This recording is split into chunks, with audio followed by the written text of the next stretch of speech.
5절에서 8절 말씀. 빌립보서 2장 5절에서 8절 말씀. 너희 안에 이 마음을 품으라. 곧 그리스도 예수의 마음이니 그는 근본 하나님의 본체시나 하나님과 동등됨을 취할 것으로 여기지 아니하시고 오히려 자기를 비워 종의 형체를 가지사 사람들과 같이 되셨고 사람의 모양으로 나타나사 자기를 낮추시고 죽기까지 복종하셨으니 곧 십자가에 죽으심이라. 아멘. 죽기 위해 오신 예수님이라는 제목으로 함께 말씀을 나누려고 합니다. 먼저 앞뒤 좌우 성도님과 함께 인사 한번 나누겠습니다. 우리 함께 인사 나누겠습니다. 하나님이 당신을 사랑하십니다. 예, 저도 사랑합니다. 예.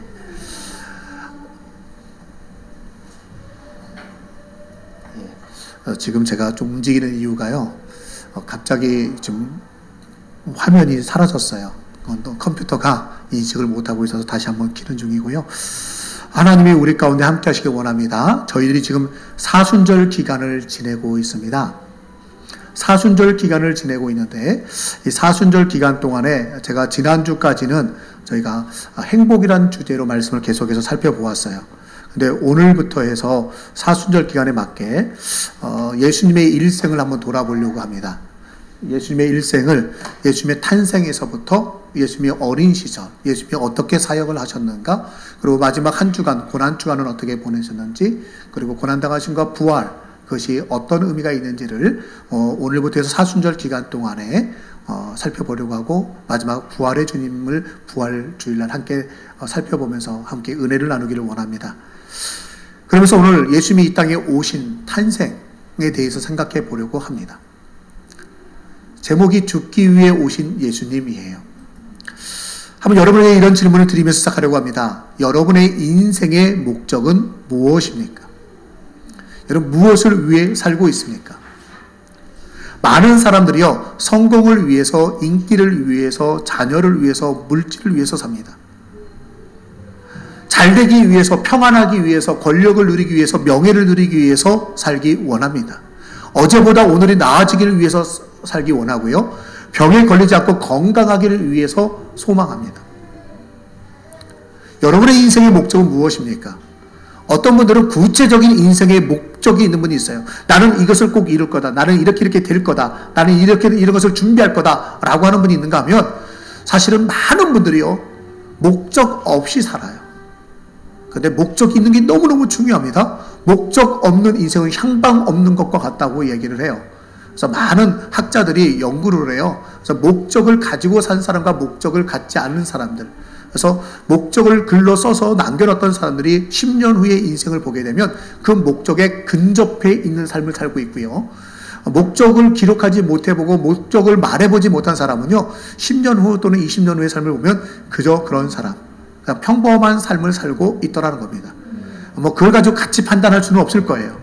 그러나 분명한 사실 하나는 목적이 있는 사람은 목적에 근접해 있더라라는 겁니다. 우리가 목적을 갖기를 원해요.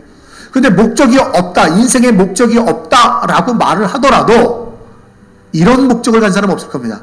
나는 앞으로 아플 겁니다.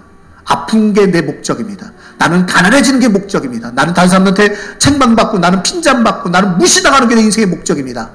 이런 사람이 있을까요? 아무도 없을 겁니다. 모든 사람들은 자신이 잘 되기를 원해요. 나아지기를 원하고요. 행복해지기 원하고요. 성공하기 원합니다. 추락하는 인생 되기를 목적으로 간 사람 없어요. 고난당하기를 인생의 목적으로 간 사람 없을 겁니다. 그게 우리들의 본성이에요. 그런데 오늘 말씀을 읽다 보면 예수님의 인생의 목적은 전혀 다른 거예요. 예수님께서 인간의 몸을 입고 이 땅에 오셨는데 그 인생의 목적, 이 땅에 오신 목적, 성육신 사건의 목적이 과연 무엇일까라는 겁니다. 그분이 성공하기 위해서 오셨나요? 인기를 얻기 위해서 오셨나요? 많은 물질과 명예와 권력을 누리기 위해 오셨나요? 아니에요. 단적으로 죽기 위해 오셨어요.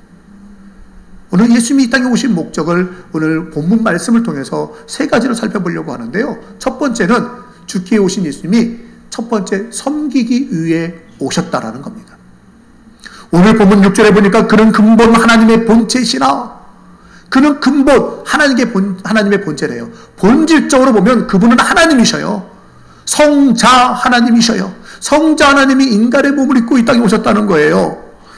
요한복음 1장 1절에 보니까 태초에 말씀이 계시니라, 이 말씀이 하나님과 함께 계시니 이 말씀은 곧 하나님이시라. 만물이 그로 말미암아 지음바 되었으니 그가 없이는 지은 것이 하나도 없도다 라고 얘기합니다. 다시 말해서 성자 하나님은 로고스로서 태초부터 성부 하나님과 함께 계시면서 창조 사역 가운데 함께 하셨던 전능하신 하나님, 창조주 하나님이시라는 겁니다. 근데 그 말씀이 육신이 되어 우리 가운데 거하심에 그 영광을 보니 아버지의 독생자의 영광이다 라고 요한복음 1장에 기록하고 있어요. 말씀이 육신이 돼서 왔어요. 그것을 오늘 본문 7절에서는 오히려 자기를 비워 종의 형체를 가지사 사람들과 같이 되셨고 라고 말합니다. 자기를 비워서요, 종의 형체를 가지고 오셨대요. 종이 되어 오신 거예요. 창조주 하나님이, 전능하신 하나님이, 그분이 주 되신 하나님이 뭐라고요? 종이 되셨대요. 종의 본질적인 특성은 무엇입니까? 섬김입니다. 예수님이 이 땅에 오셨는데 섬기기 위해 오셨다라는 겁니다. 그래서 마가복음 10장 45절, 마태복음 28장 10절에서 예수님은 이렇게 말씀하셔요. 예수님이 이 땅에 오신 목적을 분명하게 선언하십니다. 인자가 온 것은 섬김을 받으려 함이 아니라 도리어 섬기려 하고 자기 목숨을 많은 사람들의 대속물로 주려 함이니라. 예수님이 이 땅에 오신 목적이 섬김 받으려 함이 아니라 도리어 섬기려고 오셨다라는 거예요. 예수님이 오신 목적이 섬김에 있다라는 것입니다. 예수님의 섬김의 모습을 보면요, 말만 하고 강압적인 지시와 규제만 하지 않는 분이라는 거예요. 말로는 뭘 못해요. 지시는 누구든지 할 수 있잖아요. 야, 섬겨. 너희 섬겨야 돼. 다른 사람에게 섬기라고 말은 할 수 있단 말이에요. 그런데 예수님은 그렇게 하지 않으셨다는 거죠. 예수님 행함으로, 섬김으로 모범을 친히 보이셨습니다. 예수님의 리더십을 이야기할 때 리더십을 연구하는 학자들이 그 리더십의 특징을 이렇게 표현합니다. 섬김의 리더십이다. 섬김의 리더십이다. 요한복음 13장의 말씀을 보면요, 예수님께서 제자들의 발을 씻어주는 세족의 예식이 기록되어 있습니다. 근데 세족의 예식을 다 거행한 다음에 요한복음 13장 14절 15절에서 예수님이 이렇게 말씀하십니다. 내가 주와 또는 선생이 되어, 그렇죠? 예수님은 주님이시잖아요. 예수님은 창조주 하나님이실 뿐만 아니라 제자들이 주여라고 부릅니다. 랍비어라고 부르고요, 로드 주여라고 부릅니다. 그리고 그분은 선생님입니다. 그런데 내가 주와 또는 선생이 되어 너희 발을 씻었으니 너희도 서로 발을 씻어주는 것이 옳으니라. 여러분, 그 당시의 사회적 관점에서 본다면, 아니 지금도 마찬가지지만 주인하고 종이 있을 때 주인이 종의 발을 씻느냐, 종이 주인의 발을 씻느냐 하면 당연히 종이 주인의 발을 씻어주는 거예요. 선생하고 제자가 있는데 제자가 선생의 발을 씻느냐, 선생이 제자의 발을 씻느냐 그러면 당연히 제자가 선생의 발을 씻어주는 거예요. 그런데 주님 말씀하는 거예요. 너희들 알지? 나는 너희 주다. 너희가 나 주라고 그러잖아. 나는 너희 선생이야. 그럼 너희가 내 발 씻어야지. 발 씻어! 이렇게 말씀하지 않았다는 거예요. 당연히 너희가 나의 발을 씻어야 되는데 내가 너희의 발을 씻어줬다. 그러니까 너희도 서로 발 씻어주는 것이 옳아. 왠 줄 알아? 내가 너희에게 행한 것 같이 너희도 행하게 하려 하여 본을 보였느니라. 예수님께서 섬김의 모범을 보이신 가장 큰 이유가 뭐라고요? 내가 너희에게 행한 것 같이 너희도 행하게 하려고 하여 본을 보여주셨다는 거예요. 예수님이 친히 모범을 보이셨어요. 너희들 기도해라, 기도해라, 기도 안 해요. 그러니까 예수님이 기도의 모범을 보이셔서 때로는 밤을 지새우며 기도하시고, 때로는 새벽 미명 시간에 나가서 기도하시고, 때로는 먼저 음식을 가지고 하늘을 바라보시며 축사하시고 기도하시고, 전부 기도해요. 기도하고 기도해요. 왜요? 본을 보여주시는 거예요. 특별히 섬김의 모범을 보여주셨습니다. 내가 너희에게 대접을 받아야 되고 너희에게 섬김을 받아야 되는 거 당연하지. 너희도 그렇게 알고 있지. 근데 나는 너희를 섬겼다. 너희도 서로 섬기라고. 여러분, 사순절을 저희들이 지내고 있습니다. 예수님을 묵상하며 지내는 기간이에요. 예수님의 무엇을 묵상하고 예수님의 무엇을 본받기를 원하십니까? 예수님은 섬기러 오셨어요. 그러면서 말씀하셨어요. 내가 너희를 섬긴 같이 너희는 나를 섬겨라. 이거예요? 아니요. 나를 섬기란 말씀 안 하셔요. 내가 너희를 섬겨준 것 같이 너희는 누구를 섬겨라고요? 나는 이제 떠나가고 없을 거야. 그러니까 나 대신 누구를 섬기라고요? 서로 이웃을 섬기래요. 그렇다면 오늘을 사는 우리는 누구를 섬겨야 되나요? 내 옆에 있는 분을 섬겨야 돼요. 내 옆에 있는 사람. 그리고 우리 주변에 있는 사람들을 섬겨야 되는 겁니다. 그 사람이 나보다 가치 있고 나보다 존귀하고 나보다 더 많이 가진 것이 있고 나보다 더 어른이고 그러기 때문에 섬기는 거예요? 아니에요. 나보다 더 연약할 수 있습니다. 사회적 관심으로 보면 내가 섬김 받는 것이 마땅합니다. 그런데도 불구하고 자격 없어 보이고 부족해 보여도 뭐 하라고요? 섬기라고. 제가 사순절 기간을 지내면서 섬기러 오신 주님을 생각하면서요, 섬길 수 있기를 원합니다. 여러분, 교회에서 종종 직분 줄 때마다 제가 그런 얘기를 해요. 직분에 대한 이야기를 할 때마다. 여러분, 직분을 가지고요, 어떤 의미로 받아야 된다고요? 섬기라고 받는 거예요. 직분 받는 걸 갖다가 내가 계급장인 양 생각하고요, 평상시에는 잘하다가 직분 받고 나면 어깨에 힘주고 내가 누군데? 이렇게 하면요, 그거는 하나님의 법이 아니에요. 하나님의 질서가 아니에요. 하나님은 우리에게 직분을 주실 때 뭐 하라고요? 섬기라고 주시는 거예요. 야, 너 이제 좀 컸구나. 너 딴 사람 잘 도와줄 수 있겠지? 다른 사람 좀 잘 섬겨줘? 하고 섬기는 직책을 준 것이지, 나보고 계급장인 양 어깨에 힘주라고 주신 게 아니에요. 계급장인 양 생각하고 어깨에 힘주는 순간이요, 하나님의 질서에서 멀어져 가는 겁니다. 교회에서 간혹 문제를 일으키는 분들이 있는데, 그런 분들이 뭐냐? 다툼을 일으키고 다른 사람에 상처 주는 분들이 누구냐면요, 섬기는 분들이 아니라 어떤 분들이에요? 주장하는 분들이에요. 말로만 해요. 자기는 하나도 안 해요. 집사님, 그래야 되지 않아요? 왜 안 해요? 집사님, 이거 해야지. 집사님, 이거 하고, 집사님, 저거 하고, 집사님, 이거 하세요. 근데 자기는 안 해. 그러면 하면서도요, 당연히 해야 될 거 하면서도 속으로 그래요. 지는 하나도 안 하면서. 여러분, 그거 아니라는 거예요. 세상도요, 낮아지면 낮아질수록요, 그 사람을 무시하는 게 아니에요. 때로는 우리가 섬기는데요, 이 사람이 자격이 있어서가 아니라 자격 없는데도 불구하고 섬기는 거예요. 섬김을 받았기 때문에 내가 섬기는 게 아니라 내가 먼저 섬겨주라는 거예요. 그런데 이런 일이 있어요. 내가 섬겨주면 그 사람도 나를 섬겨주겠지? 그게 서로 사랑하는 거잖아. 서로 섬기는 거잖아. 근데 내가 그걸 생각하면서 섬겼어요. 근데 저 사람이요, 섬김을 나한테 도리어 섬김을 주는 게 아니라 당연한 듯이 평을, 그래, 내가 섬김 받아야지. 지사님 계속해 섬기세요. 무적행이에요. 내가 부어주면 부어주는 대로, 내가 사랑 베푼 대로 다 받아들이면서 내가 마치 그 사람이 종된 것 같은 느낌이 들어요. 기분 나빠요. 내가 뭐 부족한 게 있다고, 지가 뭘 잘났다고, 막 그런 마음이 들어요. 여러분, 그 마음도 하나님이 기뻐하는 게 아니에요. 그 사람이 무정행이 되든 그 사람이 나한테 다시 돌려줘서 나를 사랑해주고 나를 섬겨주든 말든 그거 전혀 관여하지 말고 나는 뭐예요?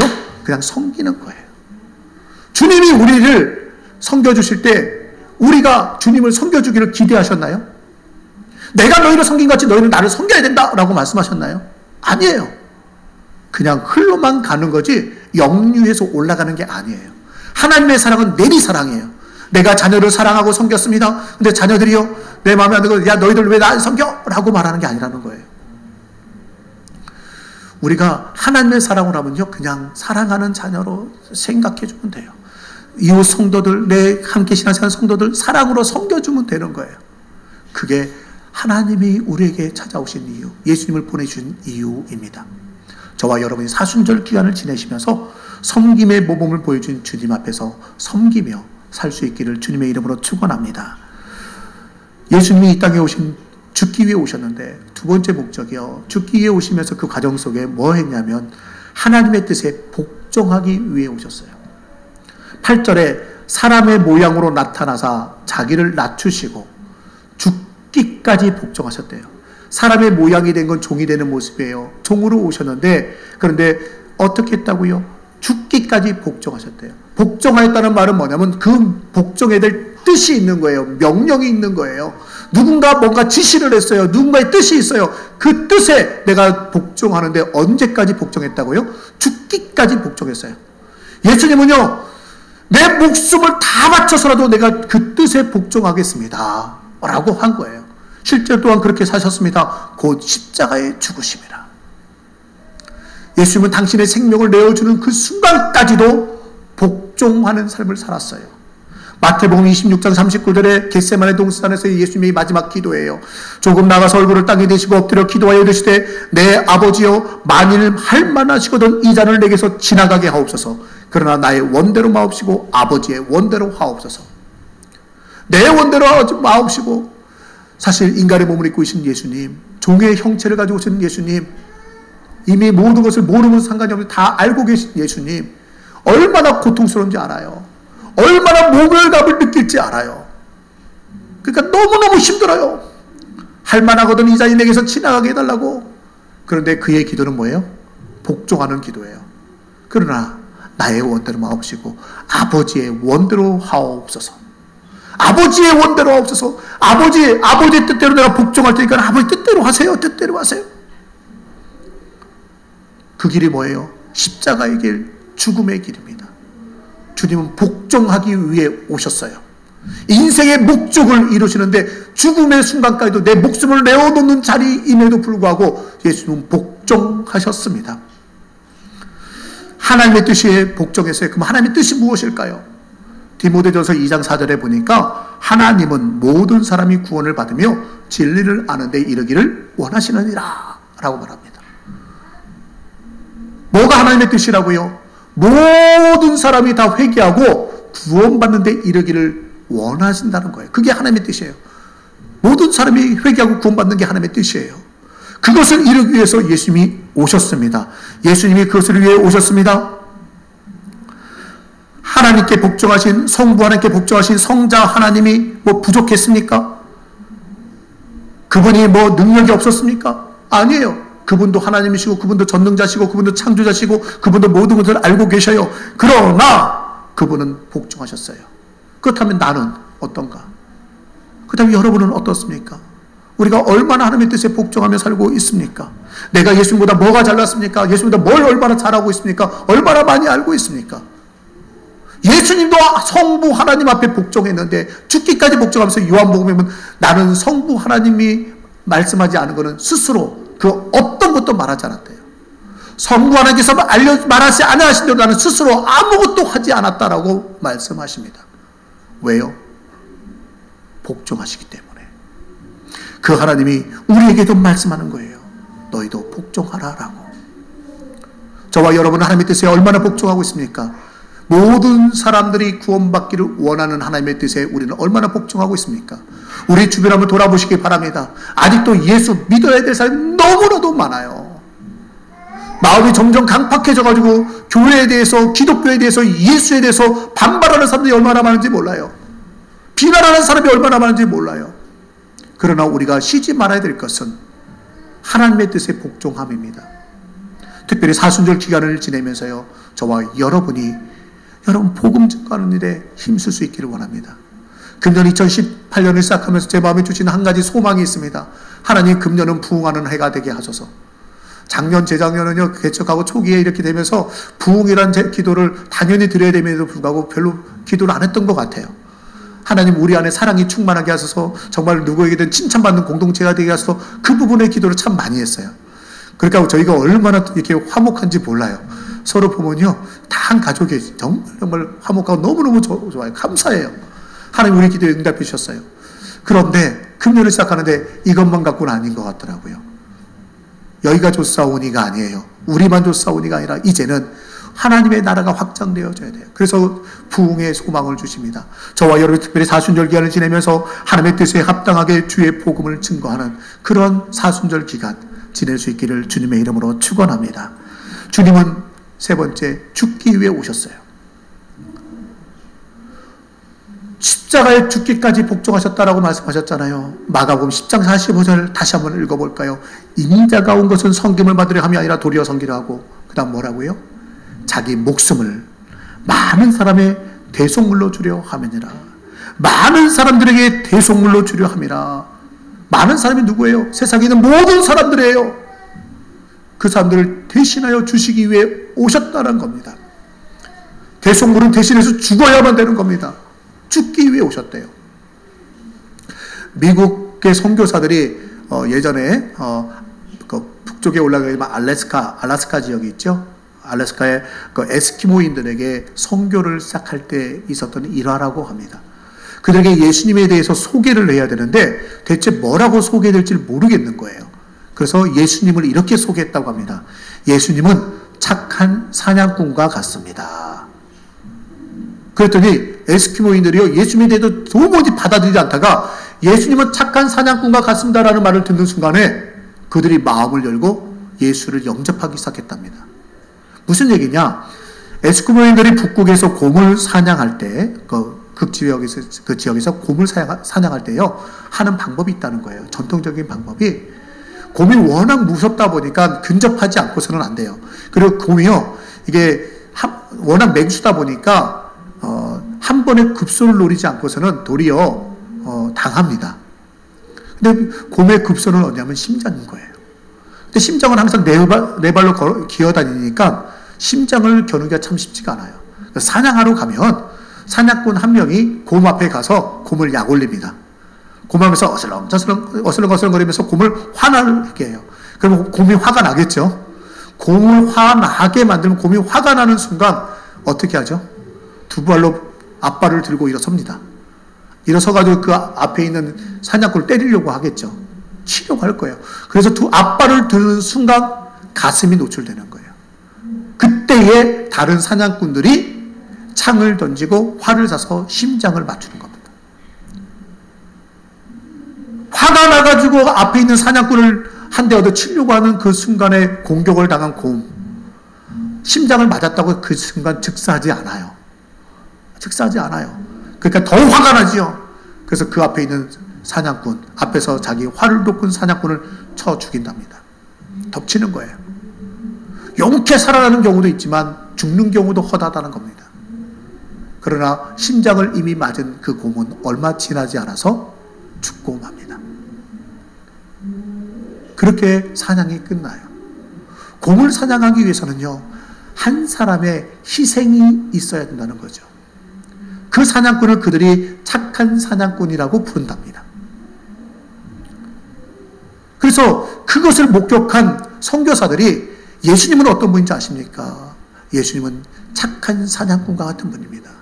예수님은 당신의 생명을 희생하면서까지 여러분을 위해 오셨습니다. 죽으면서까지 여러분을 위해 오셨습니다.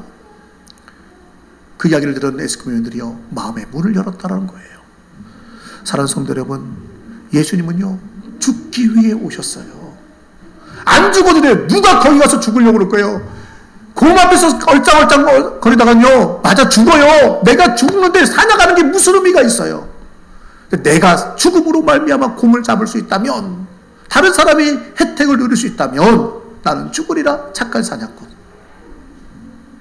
근데 예수님은 온 인류를 위해 그렇게 죽어주셨다라는 겁니다. 예수님은 죽기 위해 오셨고 그 죽음을 향해 달려가고 있습니다. 예수님은 그 목적을 이루기 위해서 정말 최선을 다하십니다. 성경에 보니까요, 마태복음 16장에 보니까 예수님 앞에 신앙 고백을 했던 베드로의 고백이 있습니다. 주는 그리스도시요 살아계신 하나님의 아들이다. 그랬더니 예수님이 축복해 주셨어요. 천국의 열쇠까지 내게 주노라. 내 위에 교회를 세우리라. 축복해 주셨어요. 그런데 잠시 후에 예수님이 나는 이제 예루살렘에 올라가서 십자가에 고난당하고 십자가에 죽으리라. 나는 고난받고 죽으리라. 라고 말씀하셔서 죽은 지 사흘 만에 부활하리라는 말씀을 증거하십니다. 그때 베드로가 뭐라고 그래요? 선생님!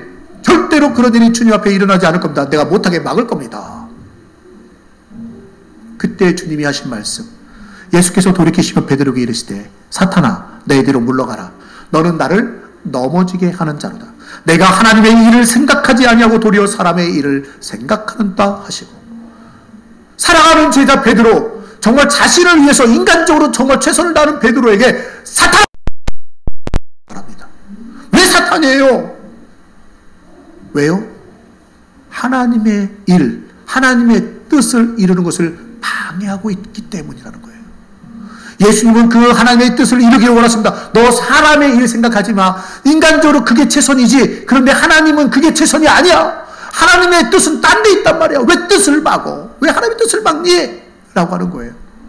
예수님은요, 당신이 죽는 것이 하나님의 뜻이고 그것을 위해서 이 땅에 오셨어요. 죽기 위해 오셨어요. 그 길을 향해 가는데 누가 막아줘요. 핑계거리 생겼잖아요. 예, 하나님 내가요 죽으려고 마음 먹고 지금까지 달려왔는데 살아가는 제자가 막네요. 어쩔 수 없잖아요. 저 같으면 그럴 것 같아요. 핑계거리 생겼으니까. 그런데 예수님은 아니에요. 비켜. 왜 너 나를 막냐. 나는 죽기 위해 왔단 말이야. 예수님은요 핑계거리 찾지 않으셨어요.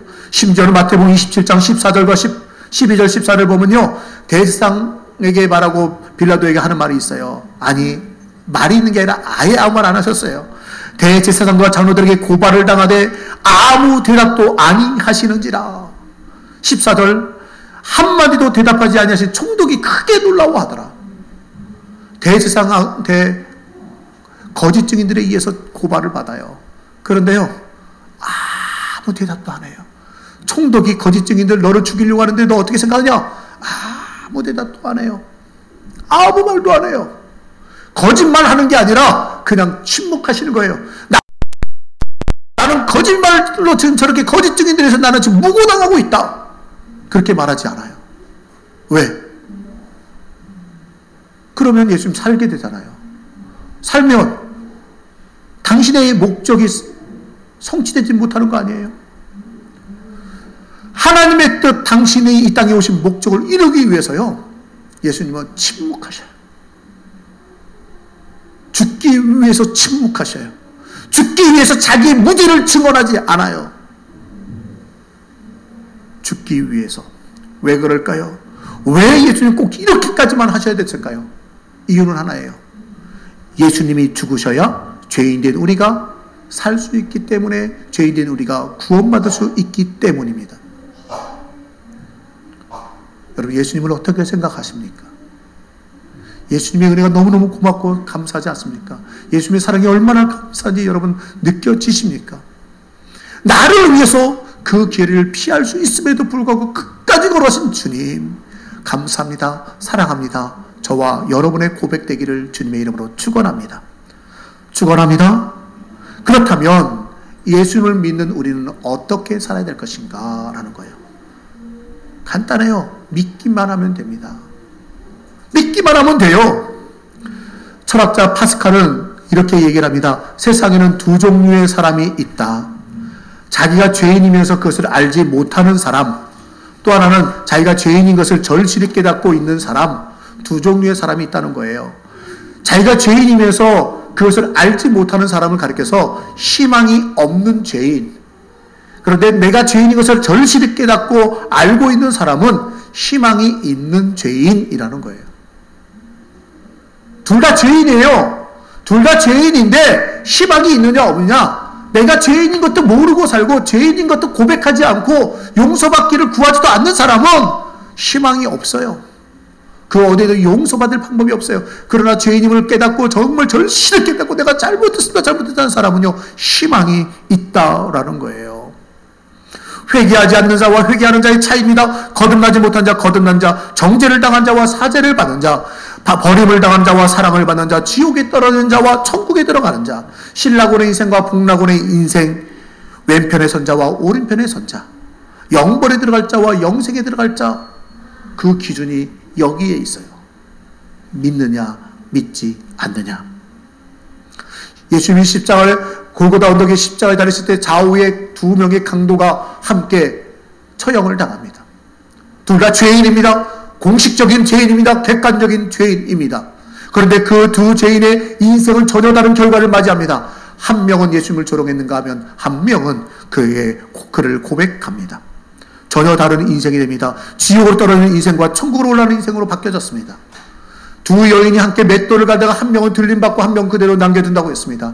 두 사람이 함께 밭을 갈다가 한 명은 남겨두고 버림받고 한 사람은 올라간다고 했습니다. 두 사람이 함께 누워서 잠을 자고 있는데 한 사람은 올라가고 한 사람은 그 자리에 머물러 있다고 합니다. 여러분 바로 직전까지, 바로 조금 전까지 가장 가까웠던 두 사람이에요. 가장 사랑하고 가장 가까이 있고 같이 일하는, 같이 몸을 부대끼고 같이 한 침대에 누워있는 두 사람이 하나는 올라가고 하나는 내려오는 결과, 하나는 남겨두는 결과가 있다라는 겁니다. 이제는 너무나도 멀어지고 맙니다. 만날 수 없는 차이가 생겼습니다. 좁힐 수 없는 간격, 다시는 번복할 수 없는 그러한 결정이 그들에게 일어나게 된다는 겁니다. 그때 우리는 한 가지를 선택해야 돼요. 뭐예요? 십자가에 예수님과 함께 달렸던 우편 강도가 이렇게 얘기를 합니다. 그가 할 수 있는 게 하나밖에 없었어요. 오직 예수의 이름을 부릅니다. 예수님, 주님의 나라에 임하실 때에 나를 기억하소서. 예수님은 너무나도 그에게 황홀하게 대답하십니다. 너무나 황홀한 대답. 오늘 내가 나와 함께 낙원에 있으리라. 죄로 말미암아 지금 사형당하는 죄수에게 예수님 오늘 나를 기억해 주세요. 이 말 한마디에 오늘 내가 나와 함께 낙원에 있으리라. 이러한 대답을 받았어요. 믿기만 하면 전혀 다른 결과를 맞이합니다. 종교개혁을 일으켰던 마틴 루터가 이렇게 이야기합니다. 요한복음 3장 16절은 축소된 복음이다. 하나님의 복음의 핵심이다. 그래서 성경의 가장 중요한 핵심 요절을 말하라고 요한복음 3장 16절이에요.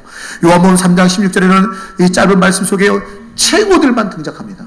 greatest, the greatest, the greatest, the greatest. 최고들만 나와요. 무슨 내용일까요? 한번 자세히 한번 살펴볼까요? 하나님이 세상을 이처럼 살아서 독생자를 주신 누구든지 저를 믿자마다 멸망하지 않고 영생을 얻으리라. 좌측에 쭉 적어놨어요. 자, 하나님은 어떤 분이세요? 최고의 애인이에요. greatest lover. 우리를 사랑해주는 분 중에 그런 분이 없어요. 최고로 존귀한 분이에요. 세상을 최고의 숫자 greatest number입니다. 세상 속에는요, 예수님을 사랑하는 사람만 있는 게 아니라 이 땅에 있는 모든 사람들이에요. 죄인들까지 포함한 온 세상을 다 말을 해요. 그러니까 모든 민족, 모든 종족, 모든 인종을 다 포함한 최고의 숫자, the greatest number입니다. 이처럼 사랑하사 어떻게 사랑해 주셨어요? 자기 생명을 희생시킨 사랑, 십자가의 대속의 사랑을 주신 거예요. The greatest degree예요. 최고로 그거보다 더 사랑해 줄 수가 없는 거예요. 대신해서 죽어줄 정도로 사랑해 주셨다는 거예요. 독생자를 주셨어요. The greatest gift입니다. 줄 수 있는 최고의 선물이라는 거예요. 예수님이 우리에게 주신 최고의 선물, 독생자. 독생자를 줘요, 독생자. 주셨다는 거예요. 말만 하지 않았어요. 나 너희를 사랑한다. 말만 하면 뭐예요? 하나님은 직접 하셨어요. 예수님을 보내주고 성자 하나님이 인간의 몸을 입고 이 땅에 오셨어요. 그 대신에 죽어주셨어요. The greatest act. 최고의 행동입니다. 누구든지 그걸 받아들일 수 있어요. 최고의 초청이에요. greatest invitation이에요. 최고의 초청이에요. 한 사람도 예의 없이 누구든지 자격 따지지 않습니다. 저를 믿는 자마다 최고의 단순함이 the greatest simplicity. 가장 간단해요. 너무너무 간단해요. 너 예수 믿으려면 뭐 해야 되고 조건이요. 과정이 많으면요. 얼마나 짜증나는지 몰라요. 힘들어요. 하다가 지쳐요. 뭐 회원 가입하라고 온라인에 가서 하려면 이거 하고 저거 하고 심지어는 무슨 서류를 요청하는데 나오면 진짜 짜증나요. 안 하고 말아! 한다고요. 근데 가장 귀한 저 천국을 우리에게 준대요. 영생을 준대요. 거기 과정이 복잡하다고 해도 웬만하면 할 거예요. 영원한 천국을 얻을 수 있다면. 그런데요, 너무 쉬워요. 믿기만 하래요. 영접한 자 곧 그 이름을 믿는 자들에게 하나님의 자녀가 되는 권세를 주셨으니 믿기만 하래요. 믿기만. 너무너무 쉽잖아요. 그거보다 더 쉬운 게 어딨어요? The greatest simplicity. 가장 단순해요. 멸망하지 않고 최고의 해방입니다. The greatest deliverance. 최고의 해방이에요. 우리를 완전히 구원해 주신 거예요. 멸망할 수밖에 없는데 그 멸망의 자리에서 운명을 바꿔버리셨어요. 더 이상 사망에게 종노릇하지 않냐고 하나님 나라에 들어가는 하나님의 자녀가 되었습니다. 영생을 얻으리라. 최고의 선물입니다. 최고로 좋은 겁니다. The greatest possession. 여러분 가장 많은 재산이 뭐예요? 여러분 생명밖에 없어요. 여러분 돈이 아무리 많아도요, 아픈 분들한테 물어보세요. 내 전 재산을 들여서도 내가 고치고 살 수만 있다면 좋겠다는 얘기를 해요. 전 재산보다 귀한 게 생명이에요. 그런데 내가 이 땅의 생명보다 더 귀한 생명이 영원한 생명이에요. The greatest possession. The greatest present. 가장 귀한 선물입니다. 값없이 받는 거예요. 요한복음 3장 16절은요, 우리에게 최고의 것을 주신 하나님의 사랑입니다. 그 사랑을 주시기 위해서 예수님이 이 땅에 오셨습니다. 그 사실을 뭐 하기만 하면 돼요? 믿기만 하면 됩니다. 저와 여러분이 예수님을 믿음으로 말미암아 이 놀라운 사랑 가운데 거하며 주께 영광 돌리는 삶을 살게 되기를 주님의 이름으로 축원합니다. 예수님, 그러면 저희들 우리가 해야 할 것 하나가 더 있어요. 하나님께 받은 사랑을 갚아야 합니다. 예수님은 섬김의 모범을 보이셨다고 말씀하셨습니다. 그 섬김의 모범을 보이신 예수님처럼 우리도 이웃과 예수님의 몸된 교회를 섬기며 하나님의 사랑을 실천하며 무엇보다도 생명의 복음을 전해야 합니다. 섬겨야 될 가장 큰 이유는 모든 사람이 회개하고 구원에 이르게 하기 위해서예요. 섬기는 것 자체가 목적이 아니라 섬김을 통하여 그 사람이 하나님과 가까워지고 섬김을 통하여 그가 예수 믿게 만드는 것이 가장 큰 목적이라는 것입니다. 초대 교회를 핍박했던 사도 바울, 그는 사울이었어요. 다메섹 도상에서 예수님을 만납니다. 다메섹 지역에 있는 예수 믿는 사람을 잡아다가 죽이려고, 예수쟁이들 잡아다 감옥에 가두려고 대지상으로부터 권한을 위임받아 가고 있었습니다. 그때 그곳에서 예수 그리스도를 만납니다. 사울아, 사울아, 왜 너가 나를 핍박하냐? 누구신데 내가 당신을 누군 줄 알고 내가 핍박합니까? 나는 내가 핍박하는 예수라. 주님이 만나주셔요. 그러고 나서 그가 회심을 합니다. 그 다음에 로마에 있는 성도들에게 쓴 편지 가운데 이렇게 말합니다. 로마서 1장 14절, 헬라인이나 야만인이나 지혜 있는 자나 어리석은 자에게 다 내가 빚진 자라. 다 내가 빚진 자라. 아니, 사도 바울이 무슨 그 사람들한테 빚을 졌어요? 누구한테 빚진 거예요? 예수님한테 빚진 거잖아요. 근데 예수님한테 빚을 졌는데 사도 바울이 뭐라고 하면 나 예수님한테 빚졌다 이렇게 말하지 않고요, 너희들한테 빚졌다 라고 말을 해요. 왜요? 예수님이 떠나가시면서 우리에게 말한 게 있어요.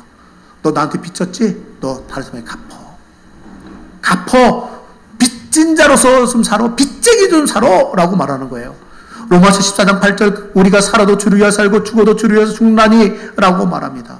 그러면서 사나 죽으나 우리는 주의 것이로다. 나 이제 주를 위해 살겠습니다.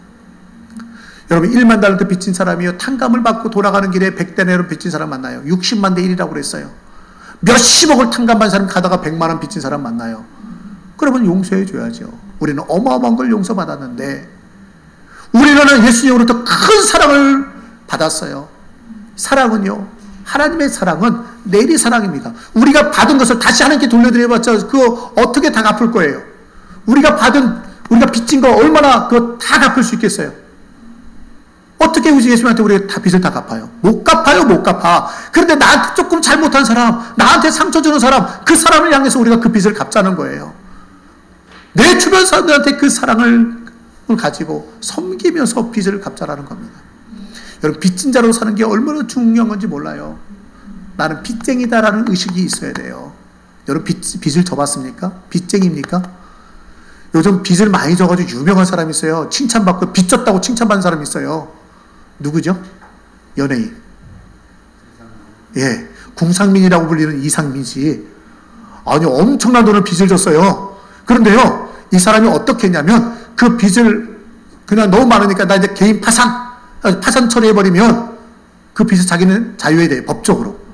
근데 주변 사람은 다 망하는 거예요. 근데 어떻게 했어요? 개인 파산 절차를 밟지 않았어요. 그래서 어떻게 했다고요? 찾아가면서 내가 반드시 빚을 갚겠다고. 10년이 걸리든 20년이 걸리든 빚을 갚겠다고. 그러면서 그 위에 들어오는 모든 수입을요, 최소 경비만 빼고 다 빚 갚는 쓰는 거예요. 그러면서 공개적으로 얘기합니다. 나는 빚을 졌습니다. 나는 무슨 일도 빚을 갚겠습니다. 나는 빚 갚는 인생입니다. 나는 빚쟁입니다. 나 때문에 저 사람들 어려움 당하면 안 됩니다. 자기가 빚쟁이라고 고백을 해요. 그리고 진짜 빚을 갚기 위해서 최선을 다해요. 들어오는 수입을 다 빚 갚는 써요. 그게 알려졌어요. 빚쟁이라고 알려주고 내가 그것도 한두 푼 빚도 아니에요. 제가 만 60억 빚졌다 하면 여러분 어떻게 하실래요? 그 엄청난 걸 빚졌다고 하는데요, 사람들이 그를 칭찬하기 시작합니다. 격려합니다. 다른 눈으로 봅니다. 저 빚쟁이, 저 사업 좀 제대로 하지, 욕심부리다가 저 그러니까 망했지, 그런 말 한 사람 한 명도 없어요. 뭐라고요? 대단하다. 어쩜 저럴 수 있어. 참 열심히 산다. 아직도 갚아야 될 빚이 있어요. 거의 다 갚았다고 하지만 빚을요, 그러다 보니까 빨리빨리 갚게 되는 거예요. 빚진 자의 의식을 버리지 않았어요. 나는 빚진 자입니다. 그래서 나는요, 함부로 쓰지 못합니다. 나는 빚을 갚아야 됩니다. 나 때문에 저 사람 노름당하면 안 됩니다. 나는 빚을 갚기 위해 삽니다. 내가 살아도 빚을 갚기 위해 사는 겁니다. 내가 열심히 해서 돈을 벌어도 빚을 갚기 위해 사는 겁니다. 하루에 10건, 10몇 건 이상의 프로그램을 쫓아다니고 새벽부터 밤늦게까지 그러고 다녀요. 심지어는 화면 앞에서 노출까지 해가면서 해요. 그런데도 뭐예요? 빚 갚기 위해서. 더 이상 얘기해봤자 사족이죠. 여러분, 우리는 하나님도 받은 사랑을 얼마나 갚기 위해서 노력하고 있습니까? 아니, 이상민 씨도 빚 갚는다고 노력했더니 사람들이 인정해 주는데 내가 하나님 앞에 빚진 것을 내가 갚기 위해서 산다고 한다면 하나님이 우리를 얼마나 사랑해 주실까요? 우리의 이웃이 우리를 얼마나 인정해 줄까요? 야, 저 빚쟁이라고 말하지 않고 참 성실하다, 참 사랑이 많다 칭찬하지 않을까요? 저와 여러분, 죽기 위해서 오신 예수님을 우리가 묵상하기를 원합니다. 우리를 위해 오셨습니다. 그 주님은 우리를 사랑해 주셨습니다. 당신의 모든 것을 내어주셨습니다. 죽기까지 그 목적을 이루시며 우리를 섬겨 주셨습니다. 이제 우리는 그 주님을 믿는 믿음 안에 거하고 있습니다. 이제 우리가 해야 할 것이 있다면 그 사랑의 빚을 갚는 삶입니다. 저와 여러분이 사랑의 빚을 갚기 위해서 힘쓰고, 특별히 사순절 기간 동안에 내 이웃을 돌아보면서 사랑할 수 있기를 원합니다. 지금 함께 신앙생활하는 서로를 돌아보면서 사랑으로 섬겨줄 수 있기를 원합니다. 그러므로 말미암아 하나님의 사랑이 우리 안에 충만하고 주님의 인정이 우리 가운데 있고 주님께 영광 돌림이 풍성하도록, 그리고 또한 많은 사람이 우리 까닭에 하나님 앞에 믿음의 자리로 나오는 역사가 풍성히 나타나기를 주님의 이름으로 축원합니다. 축원합니다. 함께 우리 찬양 한 장 드리면서 기도하기를 원합니다. 십자가 그 사랑 멀리 떠나서, 십자가 그 사랑, 우리 예수님의 사랑을 우리 한번 생각해 보겠어요. 예수님의 사랑 떠나면요, 내 삶은 무너집니다. 근데 주님이 찾아와 주십니다. 주님의 은혜를 기억하면서 찬양하기 원합니다.